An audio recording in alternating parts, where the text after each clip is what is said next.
Hello, friends. Welcome back to another episode of Theology in the Raw. My guest is the one and only David Kinnaman, who's the author of several books, including Faith For Exiles, Good Faith, You Lost Me, and unChristian. He's also the CEO of Barna Group, a leading research and communications company that works with churches, nonprofits, and businesses. And I love talking to David because he has such a good global look at various trends that live at the intersection of the church and culture. So please welcome back to the show, the one and only David Kinnaman. It's been a minute, David, since you've been on the podcast. At least a few years, I think. I think it has, yeah. It's Yeah. good to see you, though. You too, man. I wish we were hanging out in person, shooting birds or something. Well, you'd be shooting birds and I'd just be aiming at them and missing. That was one of the funnest weeks of my life. So we went on this some kind of invite only week-long hunting trip. We had known each other, right? But we never spent that much time together. And like, I just remember you walking around with a gun on your shoulder. Like, I don't know how many times you shot it, maybe once or something. I look natural, but I wasn't very good. You were. I think I only pulled the trigger one time. I was like, dang, that was loud. That hurt. I'm not going to do it again. We had worked on the NAV project before and worked a bit on some research. Yeah. So we had met and interacted, but this was that was a fun trip. And I remember coming back, having shot no birds and caught no fish, but really trying very earnestly. That's right. That was after the NAV project. That's right. Yeah, we spent a bit of time on that. I forgot. That book. I think like 6 people have read it. And I almost want to like redo it because at that time it was almost like I know it was interpreting the data on that you guys did on discipleship in the church, namely that it's not. We found out it's not really happening. Right. Right. And then I wrote a book kind of teasing it out, but I kind of I took some liberties and kind of like extended kind of the discussion, and it became almost like this quasi like church manifesto, or at least it could have been. I almost like want to rewrite that book now, actually. But you should do it. Yeah, those 6 people are living the true discipleship life. Maybe I could double that number. Yeah. Well, so I love talking with you for many reasons. Ministry wise, I mean, you're one of the uniquely positioned people in the country, if not the world, that you spend your time with this global look on what's going on in the church. Most pastors, don't have this liberty. They're in their own ministry. Even people that kind of speak a lot, like I speak at a lot of different churches, but it's still very anecdotal. Like I can tell you, I was at maybe 30 different churches last year, but I'm there for a couple of days. I'm talking to leadership. I'm not really getting to know kind of boots on the ground issues, what's going on. But you have been doing this for how long has it been? Like almost 30 years, right? 28 years? It has been. Yeah, no, I started in 95, so we're 28 years and counting. I never had any expectation to stick at this, and sort of like each month or each year that goes by, I'm like, wow, I'm still doing this. And I love it. I love it. I thought I would be a pastor. I thought I would do either that or actually an architect. I really have enjoyed, the artistic side and the idea of how we build our spaces, and our spaces end up shaping us. And so there's something about sort of even the theology of space that I think I've been drawn to, even as I've done this work. And I ended up, sort of getting a job straight out of college, and thought it would be an interesting sort of, sort of detour on my way to local church ministry. And as the Lord has had it, that is now 28 years and counting. Golly. Wow. What are some here? I guess here's where I want to go this morning.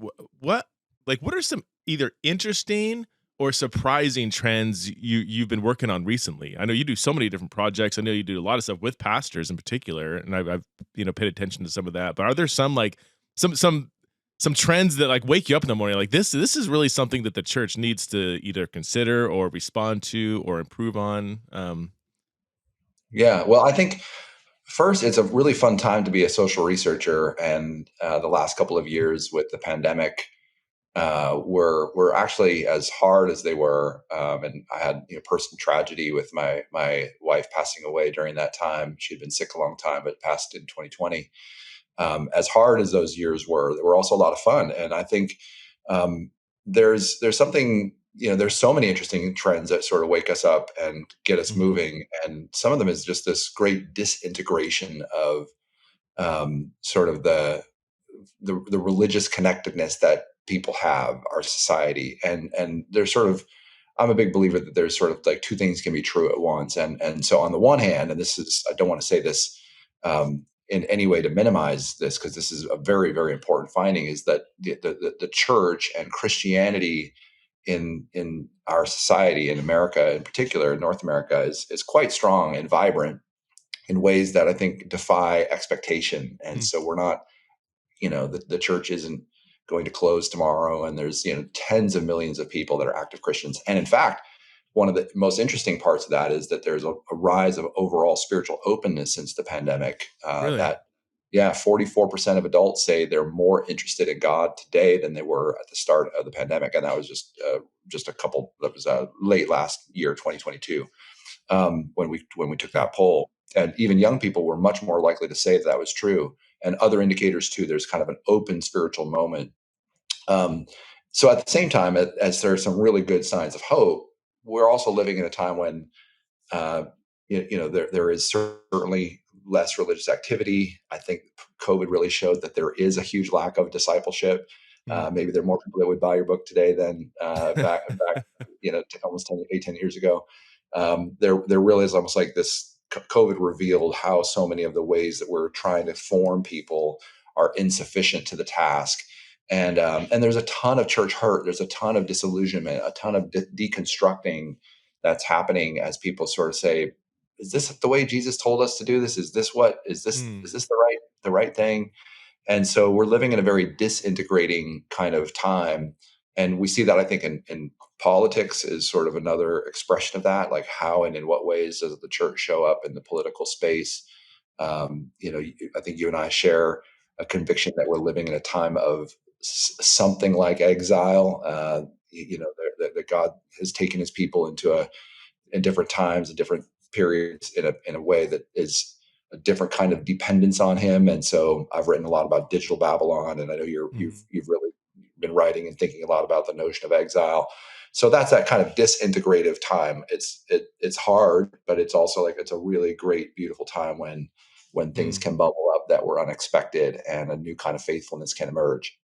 I'm curious that you mentioned. I mean, there's so many things we could drill down, but specifically the church hurt. Is that related to the pandemic, or what? Or is it just it happened to a growing number of people that experience church hurt happened to also, sort of blossom around 2020, or is there something more directly related to the pandemic? No, I think first of all, I mean, as long as there are humans, other humans are going to hurt other humans, and Hmm. so Yeah. the Christian community, has since the dawn of time. Paul writes about his disillusionment and his disappointment with some of his some fellow travelers. And it's interesting, like Paul was such an interesting case study of the old famous book of F. Bruce, the Apostle of the Heart Set Free, and he Yeah. himself experienced a kind of heart set free. It's actually one of the things that really, in my mind, is such a witness to the reality of the gospel. Is here's this man who is writing in a very contemporary way around his inner life and his connections and his hurts and his, even in Second Corinthians, there's this interesting little phrase where he says, some of you think I'm not really that good at public speaking, but you just wait. I'm going to get back there and lecture you like no time before. And so, he's bringing his own insecurities, and he's just very self-aware in a way that just feels, like the Spirit of God had been alive and active in helping to show him things about himself.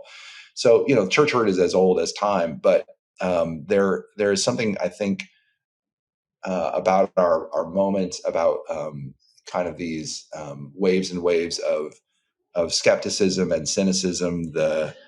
There's a whole trend we've sort of studied with Gen Zers about the kinds of ways that memes create kind of a little language um, of humor, and often that's just funny. But it also creates this, I think, pressure point where, as we're up front as leaders and speakers and organizers of humans, there's always been a conversation happening beneath the surface that we're not always fully aware of. But just imagine if people are paying attention while they're at your church service or in your youth group.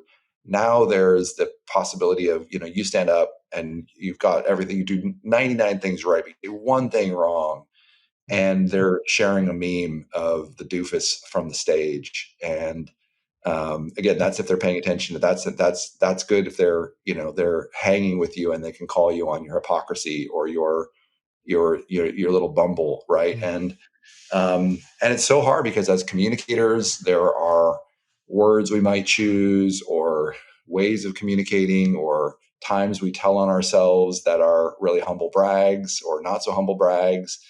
So all those things have accumulated, um, rightly and wrongly. I mean, the adversary of our souls is always trying to remind us, did God really say that this group of people could love you unconditionally? Did God really come and tell you this would be a leader you could follow?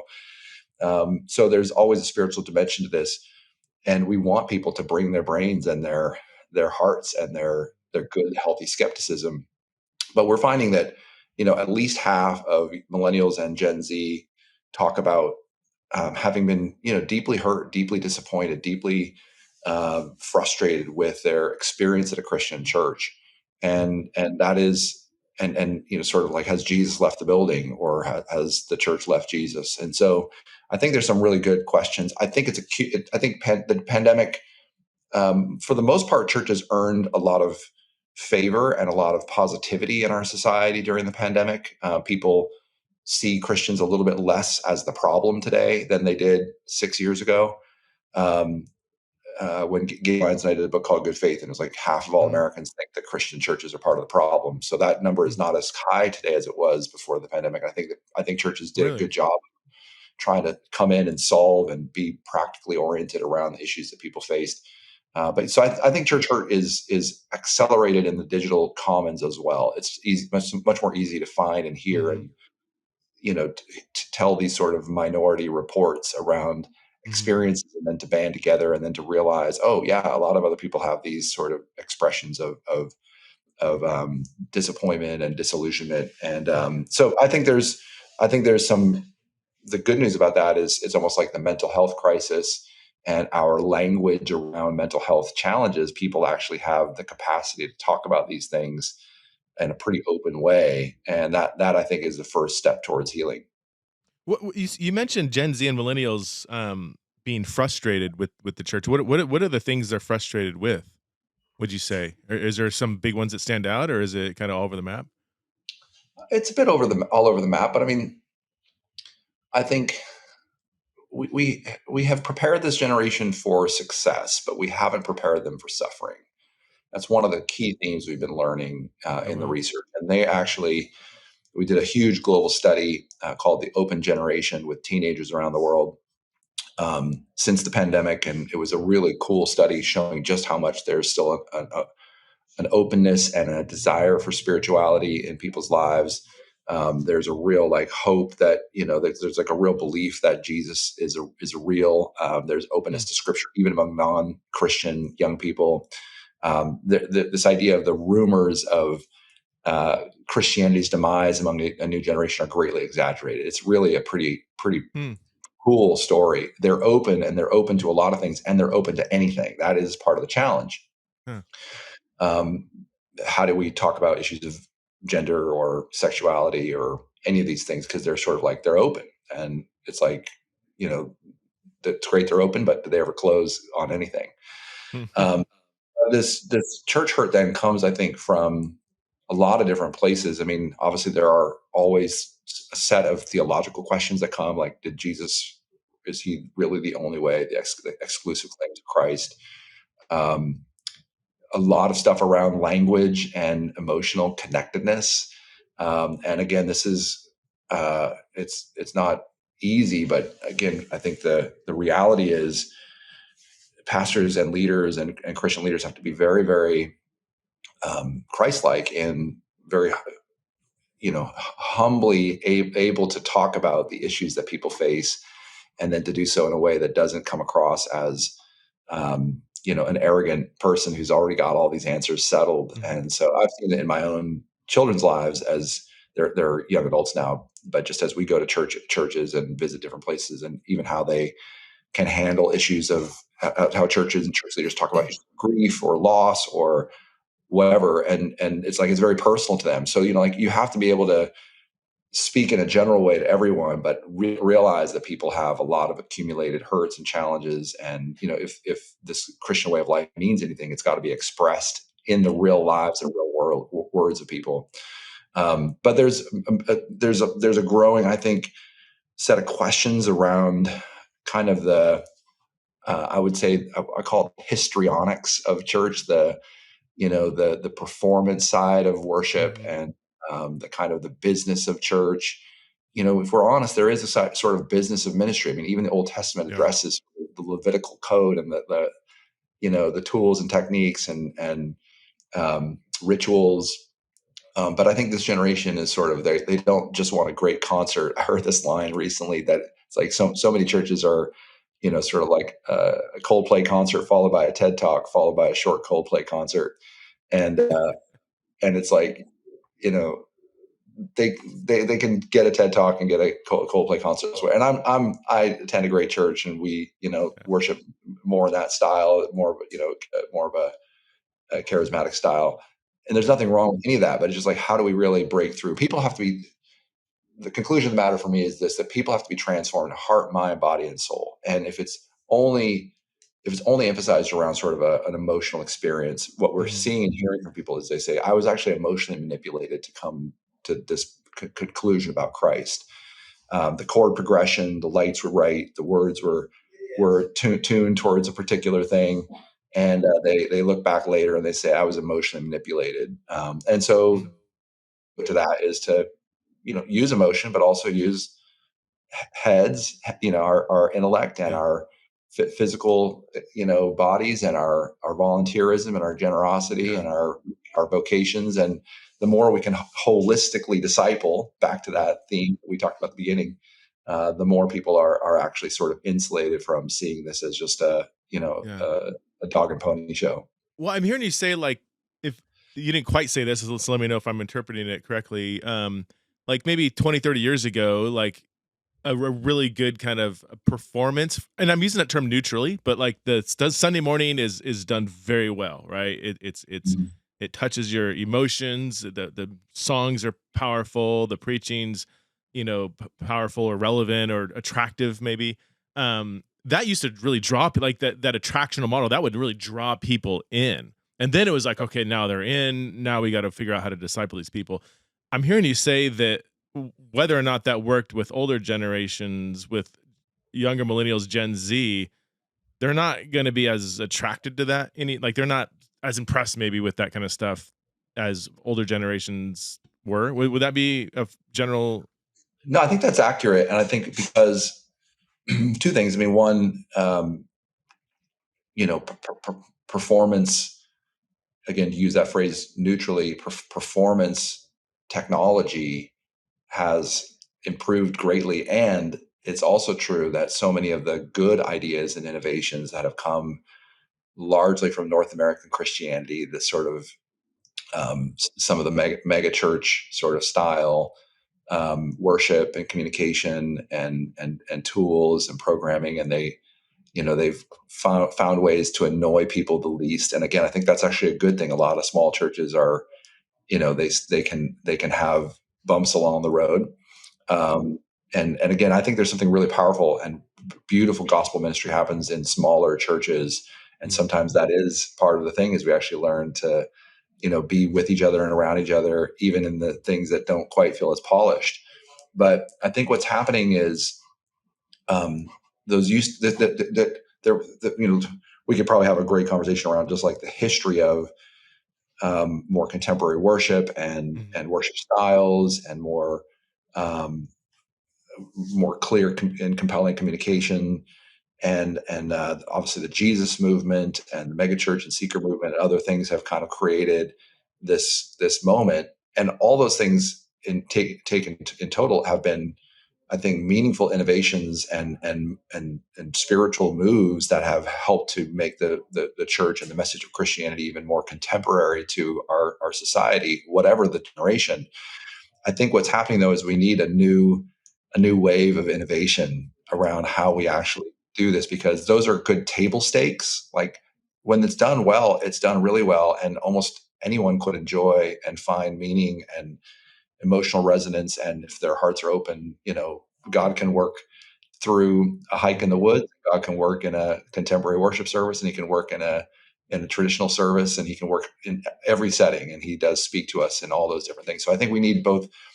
We need to awaken people's sensibility that God is speaking in and through these forms, inside and outside the walls of the church. We also need some new innovations to help people understand how to respond when, even for the, like pastors certainly understand the question of, like the routines that we do, because they themselves often admit to us in our research that they have a hard time worshiping in church because it's become a business, it's become part of their daily thing. So they have to find other ways to worship that aren't just on Sunday at their church, because they're thinking about a million other details. So if that's true for us as pastors, that also can be true for people that have been there for, a year, 10 years or whatever. So they have become, people's minds are become more routine oriented. And I think that's part of what's happening. Our society is like, okay, we kind of got this. It's not bad. We should keep doing it, but it's the table stakes then for other ways of interacting with people to bring them along on their spiritual journey. And I That would think be, we're I would like anecdotally that this is a point where my anecdote really matches, I think, what you're saying. Like I feel, yeah, especially as I work with young, and I feel like the kinds of people I interact with, they have a, they already kind of have maybe a little bit of jadedness with church. Maybe it's healthy, maybe it's unhealthy. And I think sometimes when people have church hurt, we just think, wow, your church must have been really screwed up. But I'm like, well, let's, people are people, and some people have legitimate church hurt. Sometimes they did something bad, and like right. the fault isn't always at the church. So I don't want to put all the blame on the church I unless it needs to be agree. there. I 100% agree with that. I do send just what you said, like, oh, we got this. We've been doing this, like almost like a I don't want to say boredom, but almost want to say that, like just that. And I do feel, I kept put my finger on it, but it feels like COVID exacerbated this a little bit. And I don't know why. I can only identify anecdotal correlation, no actual causation, but just kind of like, all right, we're now back, and we're just going back to the same thing. And almost like this itch for something more deeper, more meaningful, that people don't even really know what that is. But I see a higher number of committed, Jesus loving Christians that are just either bored with church, or they go out of duty, or they're not. They would say, yeah, there was a time when I just couldn't wait to go to church. When I say go to church, I mean go to the Sunday service. And I just see it feels like an increasing number of people that are super solid, that are so solid Jesus committed people, that are just kind of like, yeah, I go because I kind of, I feel bad if I didn't go to church, but, any chance they get to not go to church, they would, leap at that opportunity. Is that, I mean, again, this is purely anecdotal from just random people I've kind of feeling out. So. Yeah, I think you're really onto something. And even talking about this, I think it's helping me pull some threads together. So, after COVID, I think we all have gone through these questions of like, what do we really want out of life? I mean, to a greater or lesser extent, everyone has sort of had to face certain questions about themselves and about the world, and about their work and about their worship, that they wouldn't have had to confront, about their white supremacy, about their racism, about other things.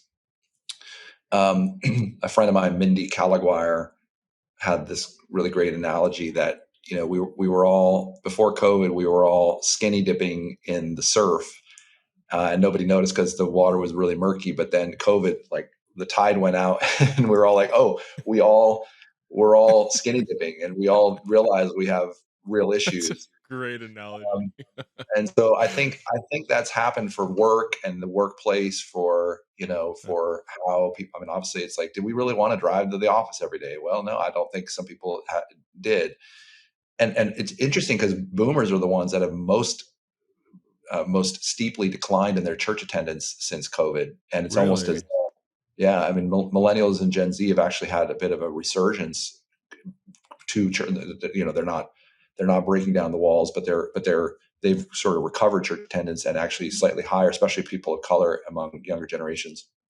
And so boomers are kind of like, you know, I think we're just going to ride this one. Not all boomers, but they're like, we're just going to kind of ride this one out. So for listeners, I love my local church here. I've got a new church here in Texas where I'm living, and I I think, you know, every week what men and women do to usher people into the presence of God Yeah. in this church and in many tens of thousands of other churches across the United States and around the world is pretty compelling and amazing. And I don't have a better way to do it. I'm just saying that I think, and when I say innovations, I'm not like, hey, we need some new cool trick. I think there's just a way for us to start picturing, you know, the embodied community in some new and deeper ways. And many churches are doing this, they're thinking about it, but we have to recognize that for some people, um, the kind of the hype man like mentality is tough, and so we need, one of the ways we've described this is we need churches of contributors, not churches of consumers of gospel content. And so I have this vision. We at Barna have this vision, along with some of our partners. Like, did you know that only 30% of practicing Christians, which is only 6 ticks higher than the norm of 24, have ever taken a skill or gifts or spiritual gifts assessment, including Strength Finder, spiritual gifts inventory, Enneagram. I was shocked by this number, and I'm not usually shocked by research because I've done it long enough now where I'm usually within a few, you know, I can guess pretty well where people are going to land. But I thought the majority of practicing Christians have done, you know, what in my circles, like everyone's, you know, and what numbers your Enneagram, what's your Myers-Briggs, what's your whatever, what are your strengths. And it turns out that's kind of a particular set of conversations that we have in our set.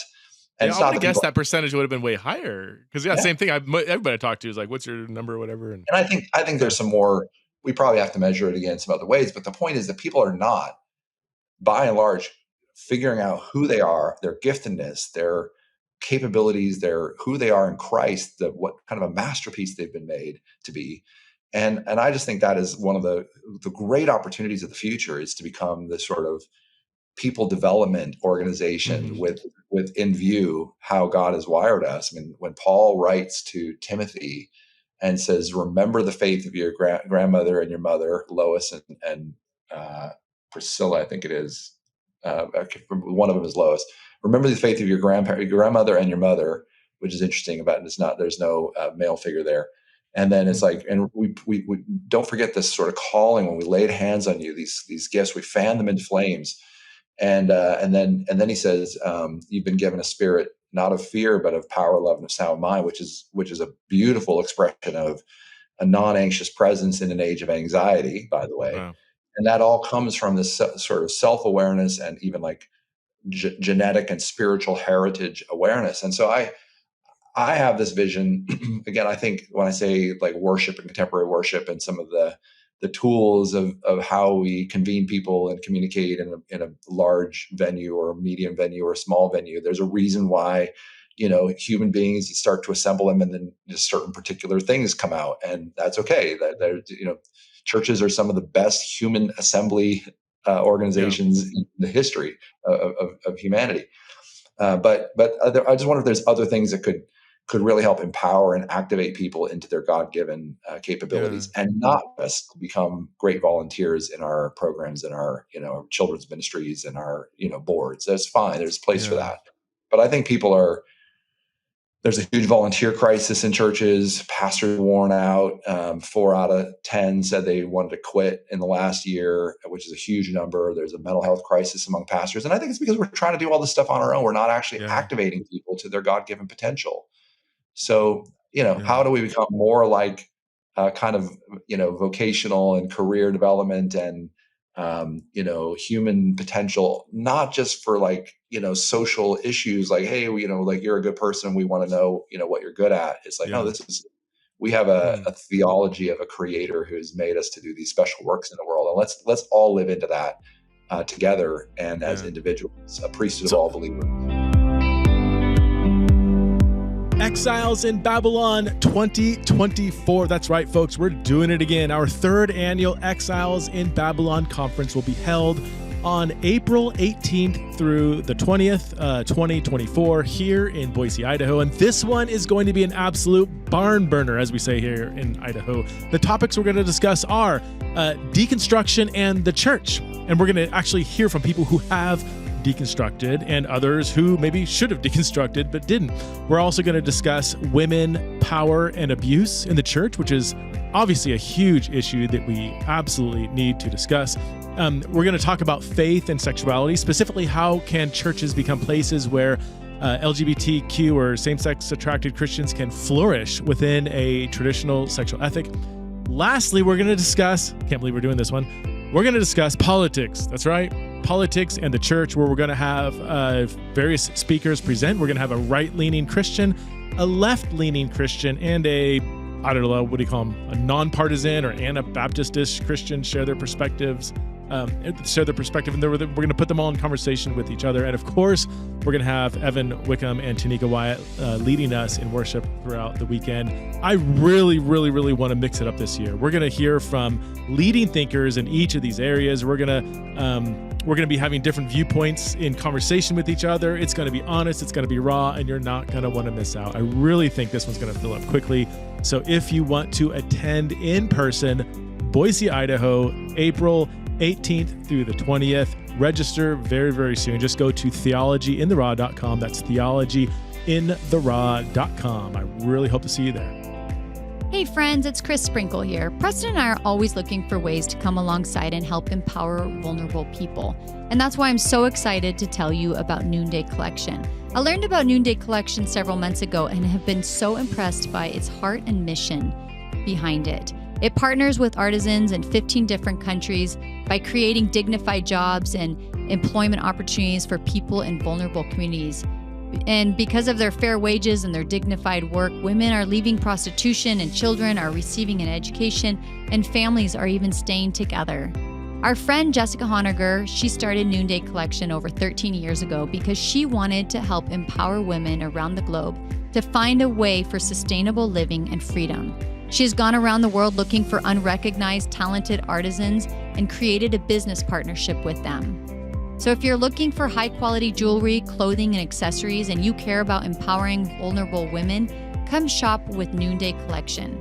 All the products are high quality, handcrafted, and honestly, they are incredibly beautiful. If you're needing an accessory for yourself or you need a gift for a friend, consider purchasing it at Noonday. By doing so, you are making a difference in the world's most vulnerable communities. Go to chrissprinkle.noondaycollection.com. That is CHRIS sprinkle.noondaycollection.com. So here's what you're touching on this. I want to frame it maybe differently. I don't know if you're familiar with I want to say that it was Phyllis Tickle, author,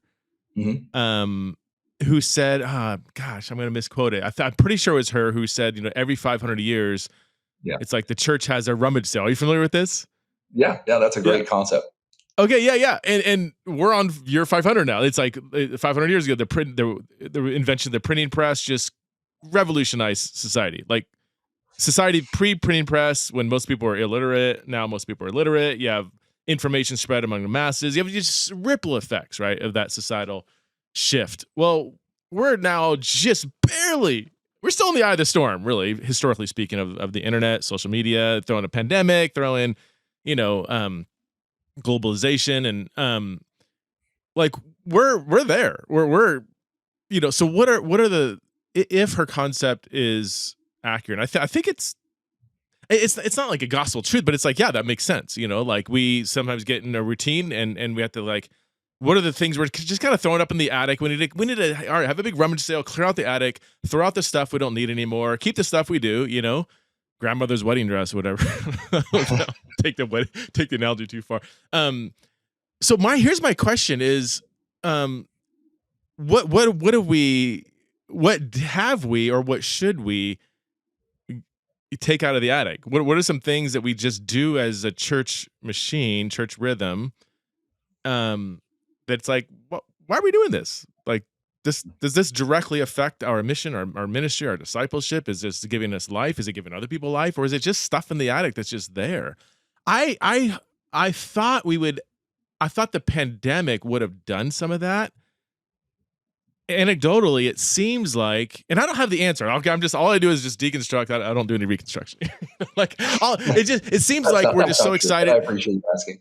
and I want to, I say this a lot on my podcast, just so you know, and I'll say it again. People get sick of me. You know, I want to affirm, like you said, like my hats off to pastors and church leaders who are waking up every day trying to figure out how they can best reach people, how they can best preach sermons that affect people, lead worship services that bring people in the presence of God.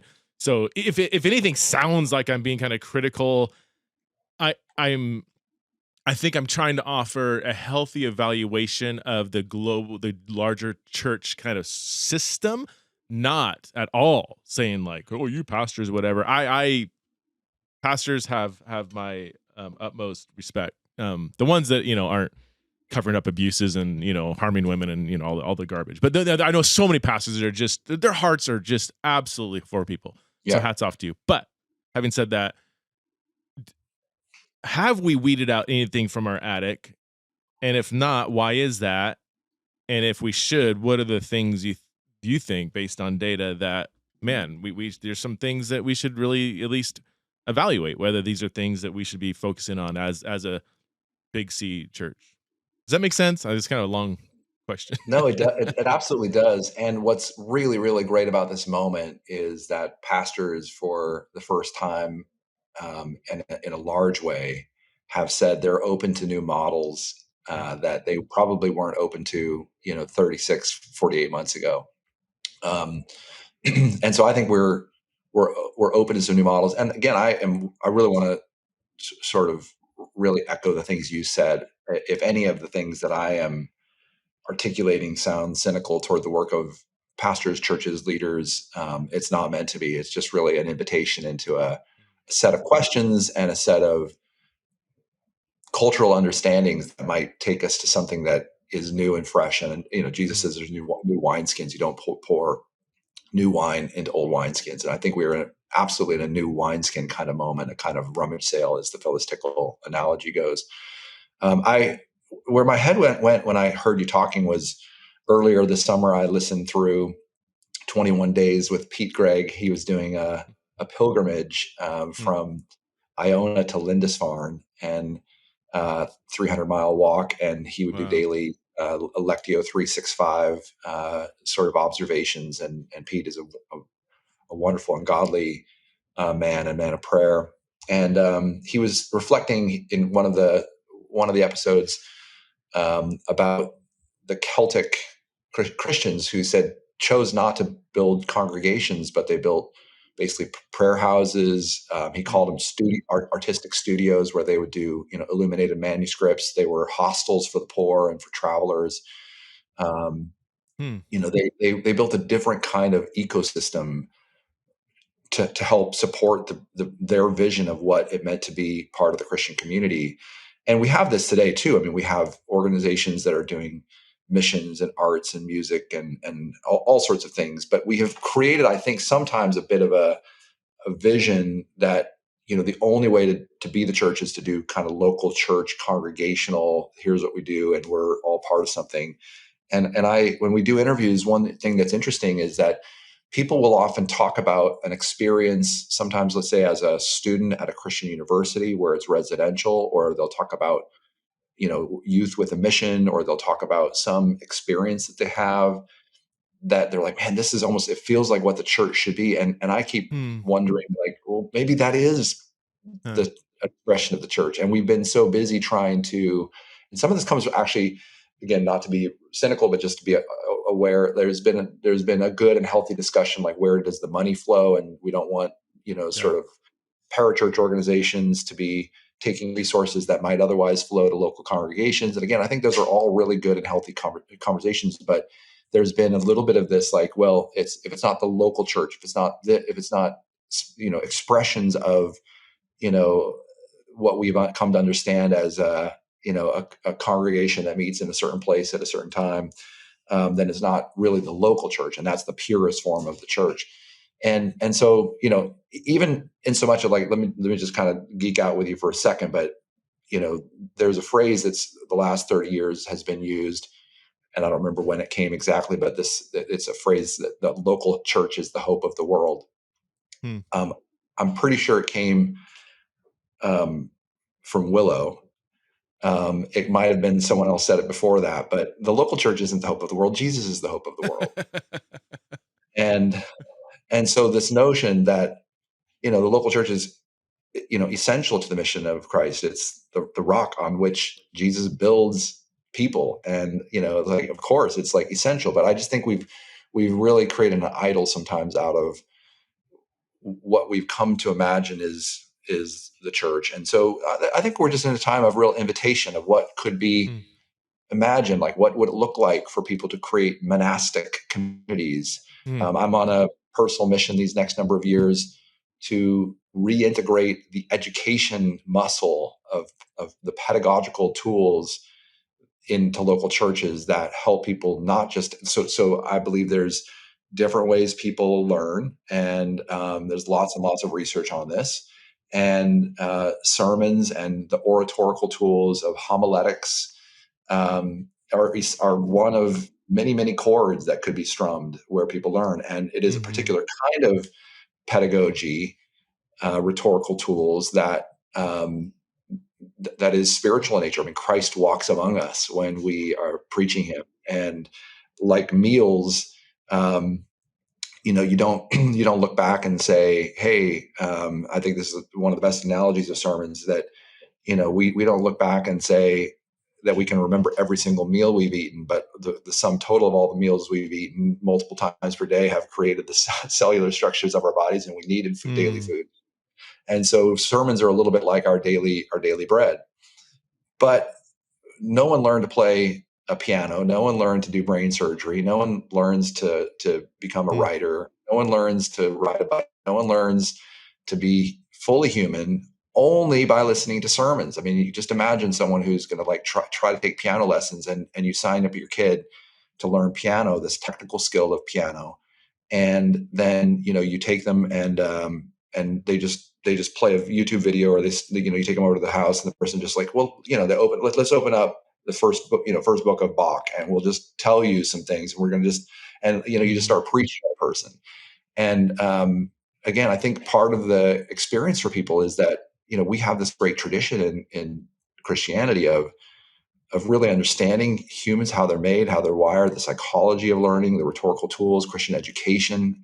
I mean, it wasn't like Christian education back in the day. It was just education, and Christians invented, in some ways, the kind of environments where people learn. So we just need to reintegrate those pedagogical tools into the life of, wait for it, local churches. I actually think churches can be learning communities where there's actually a curriculum, a way of saying, like, we're going to teach you to think about some of these complicated issues in a much more didactic way, or experiential way, or kinetic way, relational way. And we're going to continue to preach Christ and use that tool, because there's nothing like the power of a great sermon to change a life and to bring us into God's presence, and to understand our great need, our sinful need, our sin, and our great need for a savior. But those are examples. I think we're in a time where we have to rethink even how we teach, how we instruct, how we think about learning, because it turns out that the rhetorical tools, the pedagogical tools at the ready are actually very insufficient for the kind of life change we're actually trying to achieve in people. So I have so many more questions than thoughts, but I've often kind of thought, like, prior to the internet, social media, and everything, like, monologue oration for 45 plus minutes was a very natural way in which humans kind of consumed information. That world doesn't exist anymore. Like, our brains have been kind of rewired. I just read a stat the other day that we humans consume more information in a single day than 300 years ago. I'm going to misquote it. So don't. It's something like this.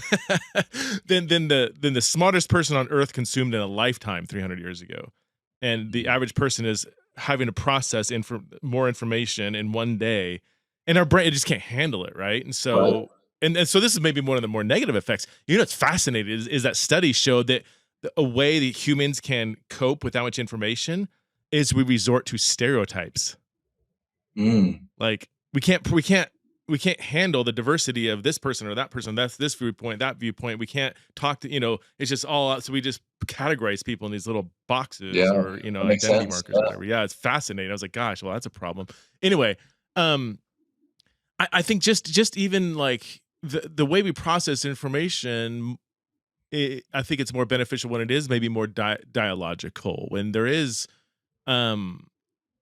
questions. You're allowed to ask questions. I mean, right now the Sunday morning sermon is one of the last places in the information universe where there's no chance for people to kind of respond or for good or for ill. I'm not even saying this is like good or bad. I'm just saying we're living in a different cultural moment than existed 30, 40 years ago. And yet right. I think some of our communication of information, and again, I don't want to dumb down the power of the Spirit and the sermon and all that.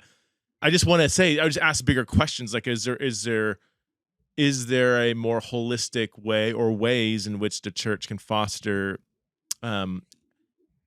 helping people engage God in a way that would stick, in a way that would resonate with kind of how humans are now wired? And Mike, here's my actual question: is where do podcasts fit in?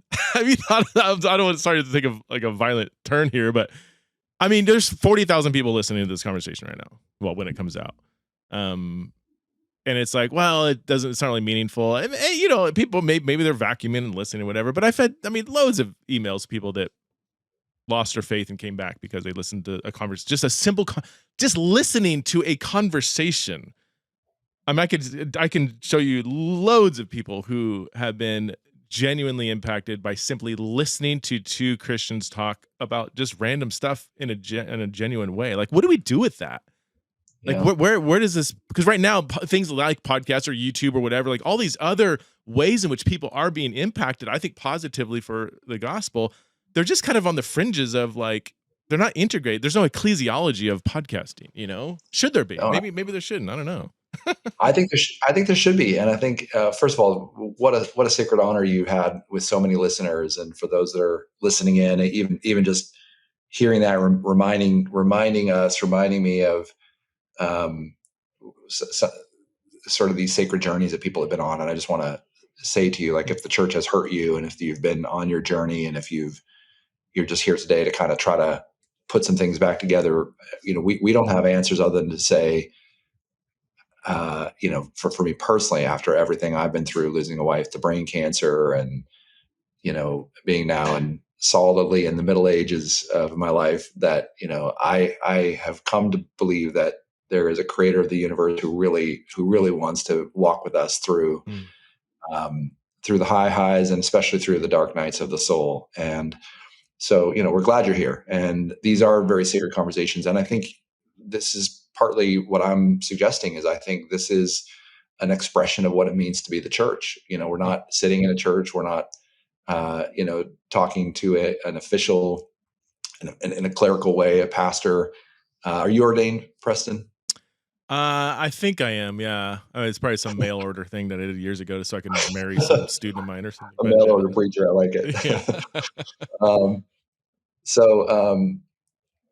I think these are important expressions of it. And this is, I think a church can become a kind of conduit with almost like reading and listening lists and viewing lists and invitations into these deeper and fun conversations. And we do need a mental map and guides for the level of complexity and the amount of information that we are able to take in. And I think there is an ecclesiology of podcasts. I have used this little phrase, the theology of, they call it the gospel according to YouTube. And, there is a real sense in which, tons of spiritual content is being consumed on any given moment on that platform. good, bad, and different, Yeah. stuff that would make your stomach squirm, stuff that would bring you to tears. And millions of people, tens of millions of people are being discipled every day, towards and away from the truest version of themselves in Christ. Mm. And so I think the church has to, one of the great things about COVID, I think, and again, there's a good discussion around, the validity and the place for kind of virtual worship. But, I think it helped churches grapple with the semi-permeable lives that people live, the work from home, worship from home. And again, great discussions. I'm not a big like, hey, you should just sit in your PJs every weekend and make that a habit. But I think it forced churches to deal with the reality of the digital commons in a way that I think prior to COVID, it was easy to ignore.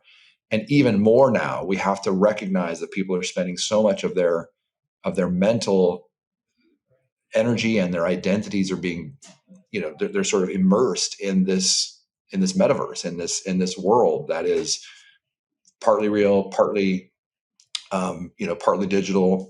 Kind of I was listening to a podcast yesterday about blood pressure, about health and biometrics, and we have these smart devices now, and like there was a discussion like, when can a smartwatch, when will it be able to measure our blood pressure? And we're not right there yet, but it's like it's around the corner, and just how how essential some of these tools are now. We're at the dawn of AI. I mean, what an incredible and amazing time to be alive. I mean, we're living in a time that's really like was described in the dystopian fiction of the last 100 years.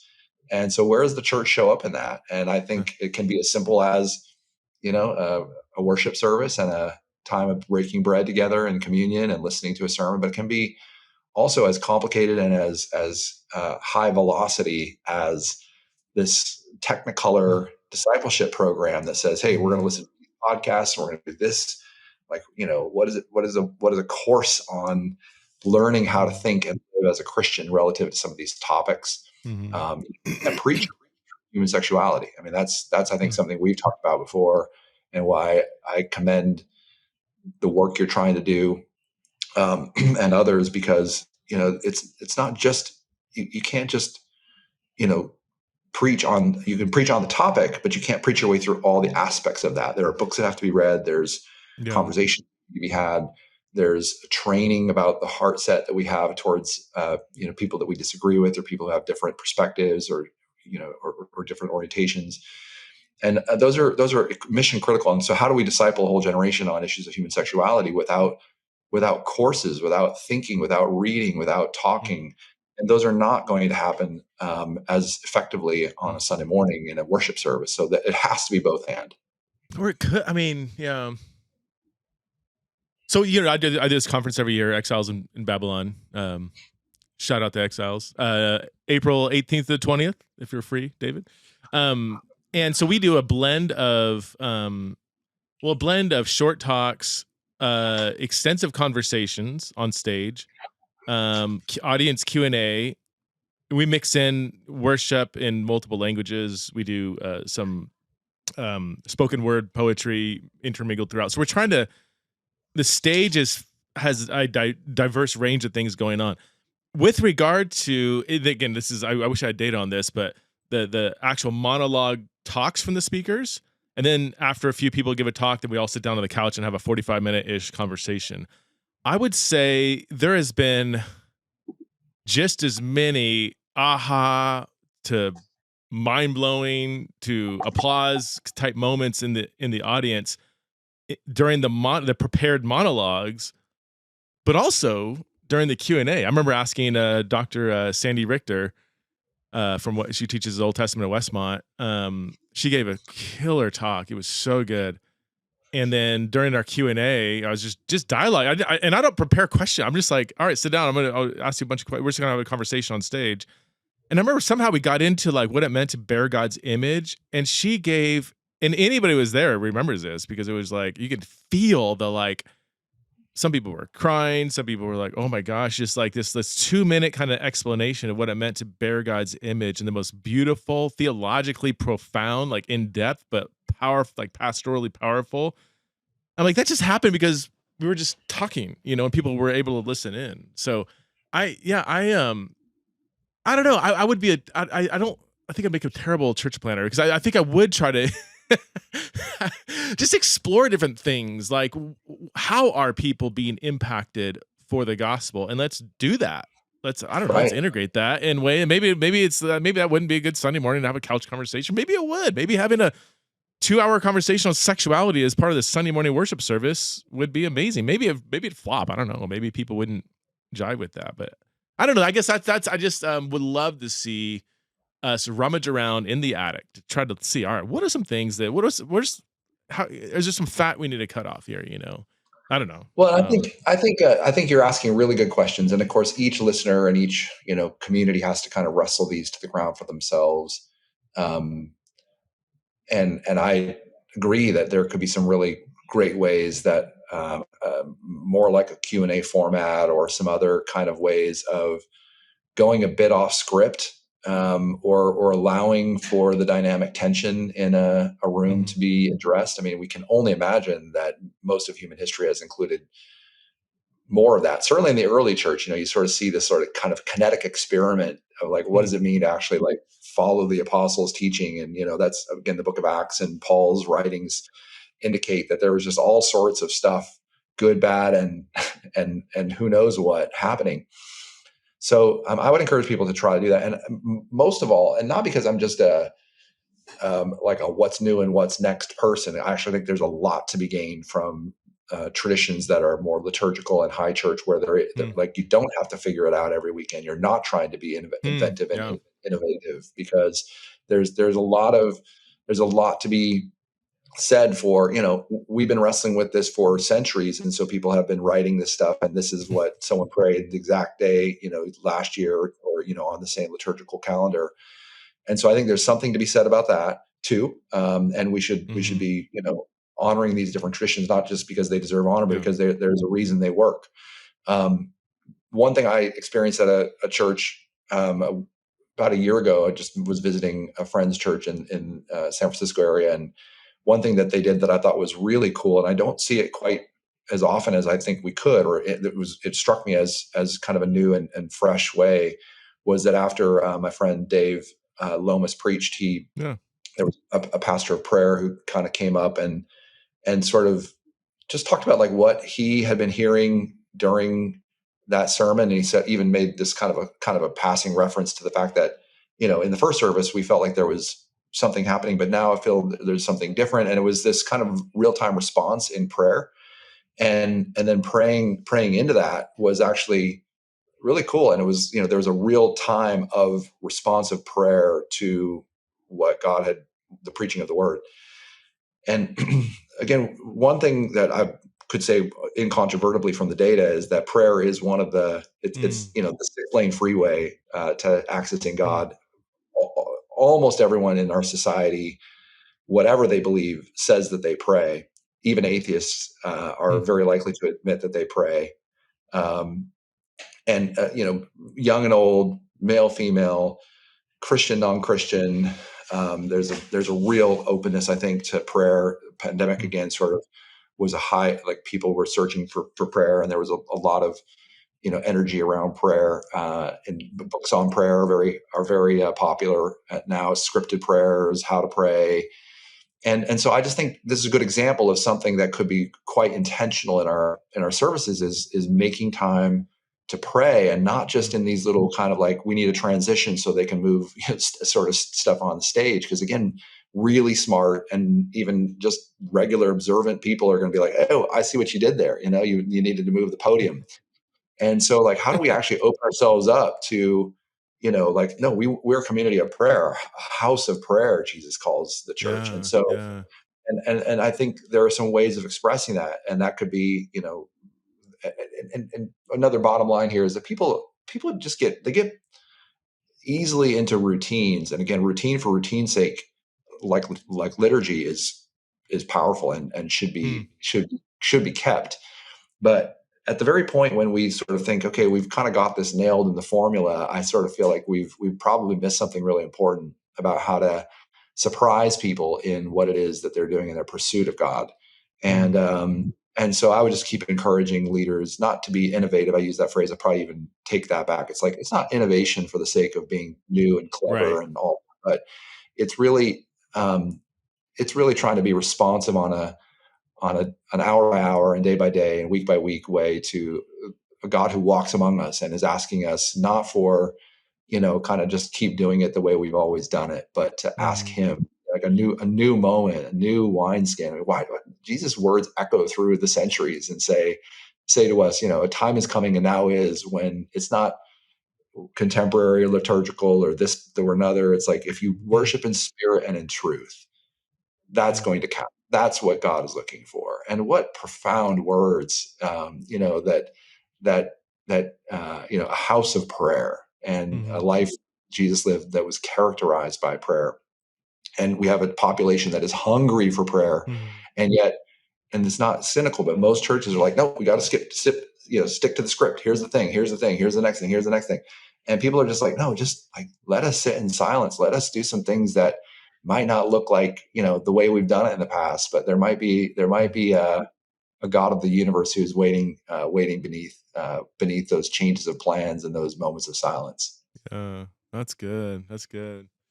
I remember, so yeah, a lot of parts in the world, they pray, at least in the places I've been to, like in Nepal, the church all prays, but everybody prays at the same time out loud.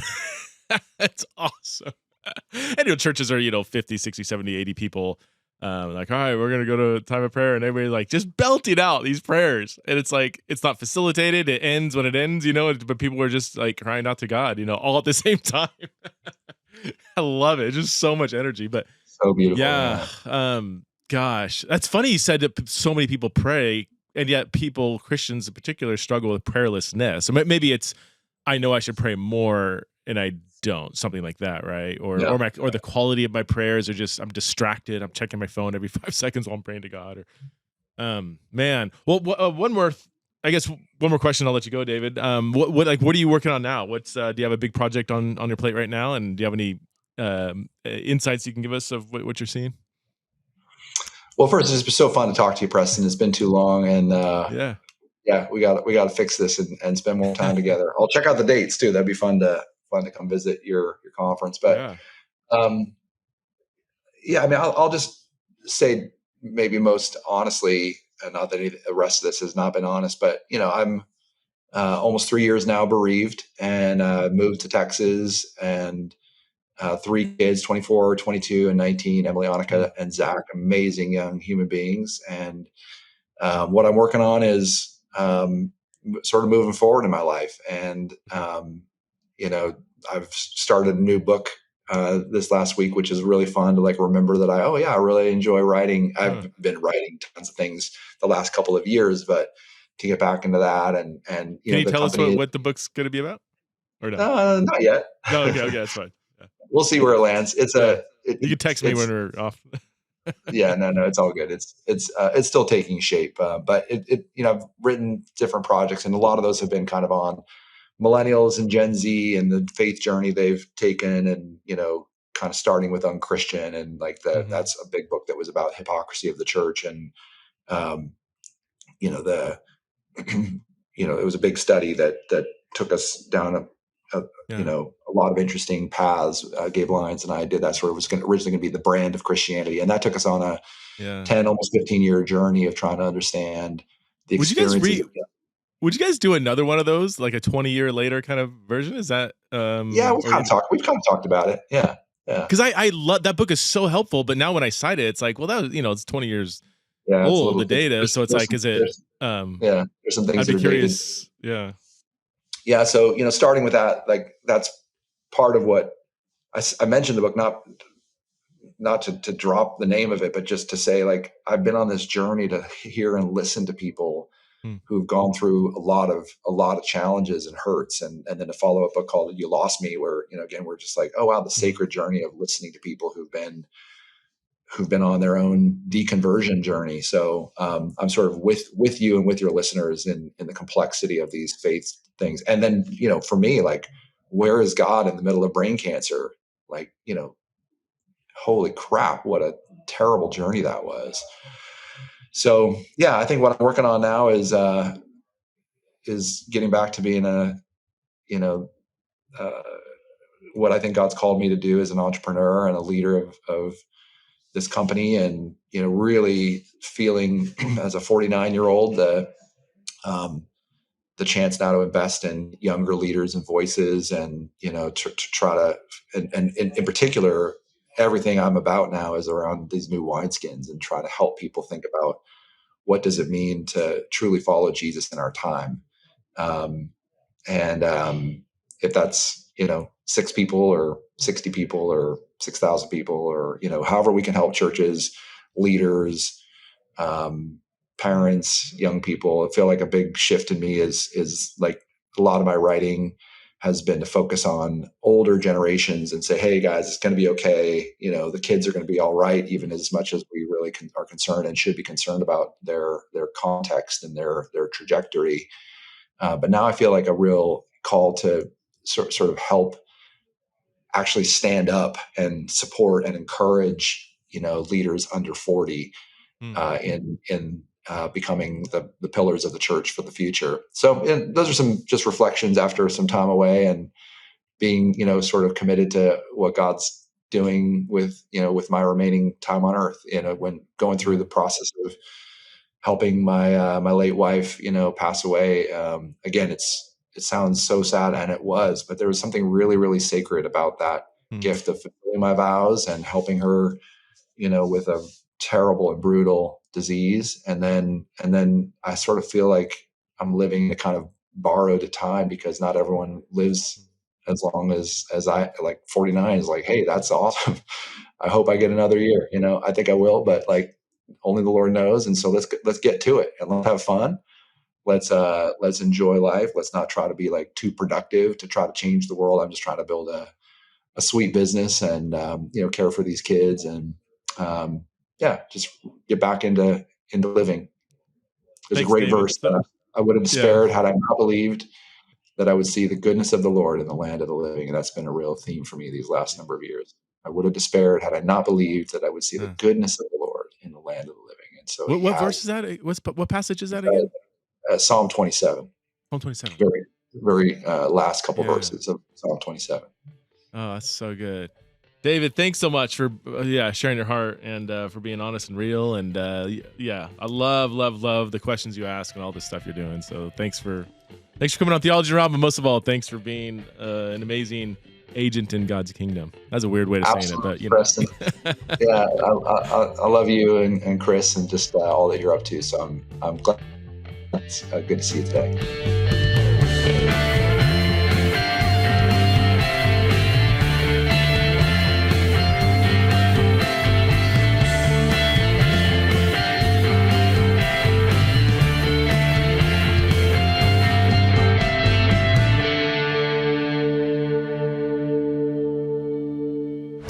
This show is part of the Converge Podcast Network.